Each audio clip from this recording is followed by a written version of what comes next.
Cứ phút đây bông bông ở kia không thay bông đá nhôm trong bông ba rong bông bông ở kia một mơ bơ lư phở đại miền vây chấm na mình tên mình ta như vây chấm na mình tích mến nơi tại pin dùng pra from rap bông bông bỏ dương vô từ pra bông bông chẳng tao không ai khác tay dú một tam đan video này tiếng ọt nè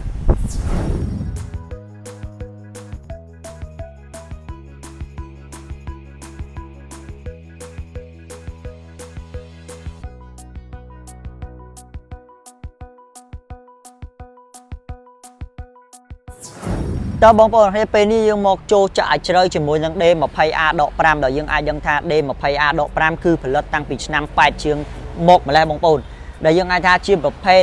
Bolivar គុំហ្វុយហ្វារាំង5ដែលមានចំណាស់ចាស់ជាងគេបន្ទាប់ពីដក5មកគឺយើងមានដក6ដក7ដក8រហូតឡើងដល់ PX បងប្អូនអញ្ចឹងហើយទើបយើងហៅវាថាជា Bol ហ្វារាំង5ដែលមានវ័យចំណាស់ជាងគេ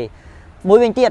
ទោះជាវាមានវ័យចំណាស់មែនបងប្អូនប៉ុន្តែវានៅតែពេញនិយមក្នុងការប្រើប្រាស់ព្រោះថាវាធន់និងវាអាចធ្វើការងារបានដូចដក6ដក7ដក8ដែរបងប្អូនជាមួយនឹងម៉ាស៊ីនរបស់វាគឺ4ម៉ាស៊ីនអាចផលិត horse power រហូតដល់ទៅ39 horse power សម្រាប់ D20A មួយនេះគឺបំពាក់ដោយប៉តាំងទូចបងប្អូនមួយវិញទៀតសម្រាប់គ្រឿងក្រៅក៏ដូចជាការជួសជុលនិងប្រើវាគឺស្រួលមែនតើបងប្អូនស្រួលប្រើស្រួលធ្វើនិងសម្បូរដោយគ្រឿងបន្លាស់បាទបងប្អូននេះពេលនេះយើងមកក្រឡេកមើលគ្រឿងក្រៅវាទាំងអស់គ្នាបងប្អូនដែលយើងអាចថាឆ្នាំវាប្រព័ន្ធនេះហើយគ្រឿងក្រៅវាបានប្រព័ន្ធនេះគឺយើងអាចទទួលយកបានហើយបងប្អូនយើងអាចមើលកម្មកាយចង្វាក់ប៉តាំងឡូតនិងសាកហ្វីរបស់វាបងប្អូនគឺនៅភាគរយមួយដែលយើងអាចយកទៅប្រើប្រាស់បានយូរអង្វែងតទៅមុខទៀតបងប្អូនព្រោះថាប្រភេទអាបុលនេះ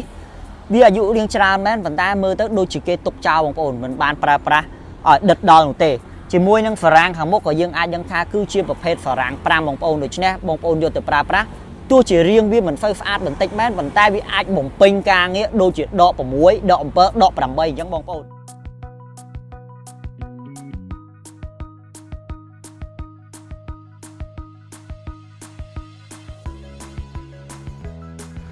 តើបងប្អូននេះពេលនេះកុំឲ្យតែខ្ញុំចេះតែអួតអញ្ចឹងយើងមកហ្វាក់កម្លាំងម៉ាស៊ីនក៏ដូចជាស្ដាប់ snow ម៉ាស៊ីនទាំងអស់គ្នាបងប្អូនតន់វាកំពុងតែបច្ចេក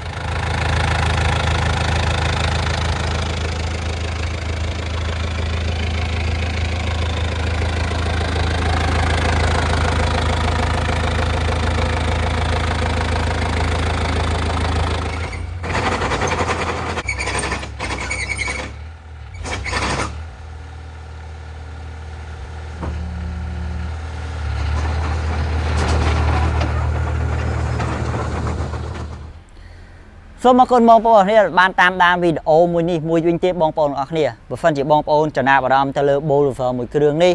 ម៉ាកគុំហ្វុយ D20A ដក5មួយគ្រឿងនេះកុំភ្លេចតាក់ទងមកក្រុមការងារផ្ទាល់តែម្ដងបងប្អូនព្រោះថា